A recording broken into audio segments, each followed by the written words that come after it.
जय हिंद दोस्तों। एक व्यक्ति ने बड़ा विचित्र सवाल किया है। हालांकि ये सवाल कई लोगों के मन में होगा, लेकिन मैं इसको वीडियो के माध्यम से इसलिए आपको बता रहा हूं ताकि जिन लोगों को जानकारी नहीं है उन लोगों को भी जानकारी हो जाए। उन्होंने सवाल किया है कि ससुराल के प्रॉपर्टी में दामाद का कितना अधिकार है। आपने सुना होगा कि बेटी का अधिकार है, नाती का अधिकार है, नतीन का अधिकार है, लेकिन दामाद का कितना अधिकार है, इस पर बहुत कम लोगों ने बात किया है। मैं सीधा आपको बताऊंगा और सीधे मुद्दे पर आऊंगा, लेकिन इससे पहले आपसे रिक्वेस्ट करूंगा वीडियो का आप लाइक जरूर करेंगे और वीडियो छोड़ेंगे नहीं।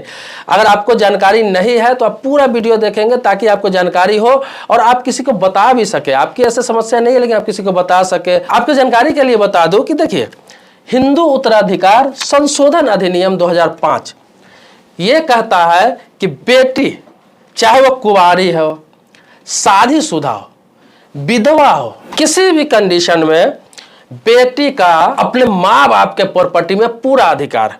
अगर शादी करके चली भी जाती है तो उसके माँ के नाम से प्रॉपर्टी है, बाप के नाम से प्रॉपर्टी है, दादा के नाम से प्रॉपर्टी है, परदादा के नाम से प्रॉपर्टी है। मतलब जिसे पैतृक संपत्ति कहते हैं, एंसेस्ट्रल प्रॉपर्टी कहते हैं। अपने से लेकर 4 पीढ़ी पीछे तक जो प्रॉपर्टी है जिनके नाम से, उसमें सारे में हिस्सेदारी होता है।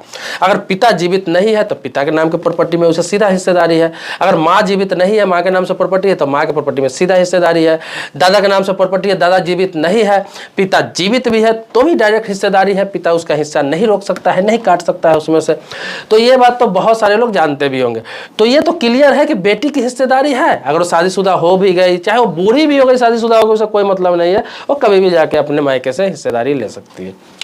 लेकिन रही दामाद की बात, तो दामाद का किसी भी प्रकार से ससुराल की कोई प्रॉपर्टी में हिस्सेदारी नहीं है।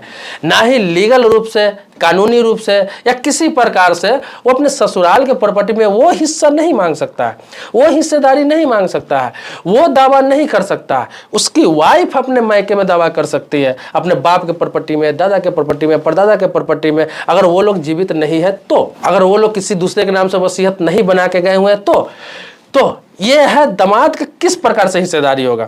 ये बात आपको भी समझना चाहिए और समझिए इस बात को कि दामाद का किस प्रकार से हिस्सेदारी होगा। दामाद जो है उसको तो अपने माँ के नाम की प्रॉपर्टी, बाप के नाम से प्रॉपर्टी या फिर दादा के नाम की प्रॉपर्टी या परदादा के नाम से प्रॉपर्टी, पैतृक संपत्ति हो या फिर किसी प्रकार की संपत्ति, उसमें हिस्सेदारी होगा ना।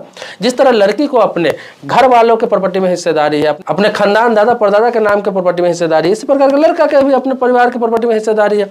तो ये बात दिमाग से निकाल दीजिए कि दामाद का ससुराल में किसी प्रकार का हिस्सेदारी होता है। हाँ, प्रॉपर्टी है तो उसकी वाइफ लेके आ सकती है, ले सकती है या नहीं ले सकती है, वो उसका मसला है। वो केस फाइल करेगी या पटिशन शूट करेगी या फिर किस प्रकार से लेगी, वो उसका मसला है। इसमें दामाद डायरेक्ट इंटरफेयर करके नहीं हिस्सेदारी ले सकता है।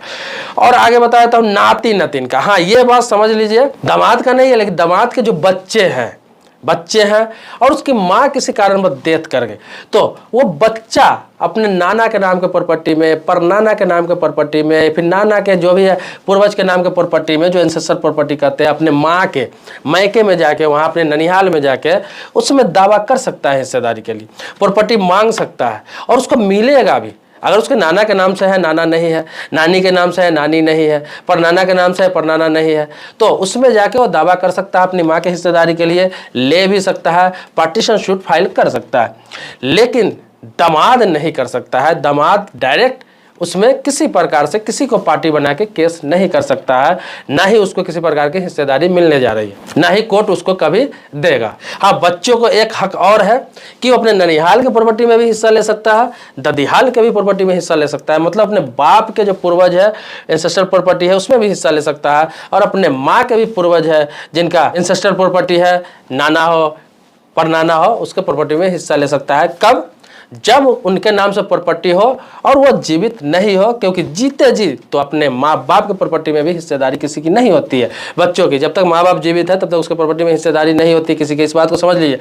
बहुत लोगों को ये लगता है कि माँ बाप जिंदा है, माँ बाप के नाम से प्रॉपर्टी है तो उसमें मेरा हक है, डायरेक्ट नहीं होता है।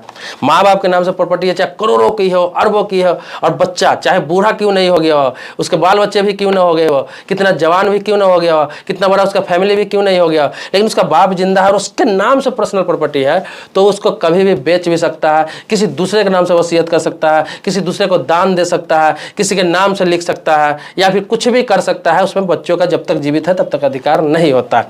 हाँ, अधिकार कब होता है अब बता दे रहा हूँ कि वो पूर्वज की संपत्ति है। जैसे कि आपके दादा के नाम से प्रॉपर्टी है, दादा नहीं है, परदादा के नाम से प्रॉपर्टी है, परदादा नहीं है, और उनके नाम से बंटवारा होकर आपके पिता को मिला है। जैसे आपको चाचा को कुछ हिस्सा मिला, आपके पिता को कुछ हिस्सा मिला, वो पैतृक संपत्ति में से अगर पिताजी का आपको हिस्सा मिला हुआ है तो उसमें डायरेक्ट आपका हिस्सा हो जाता है, चाहे वो आपके पिता के नाम से ही क्यों ना हो।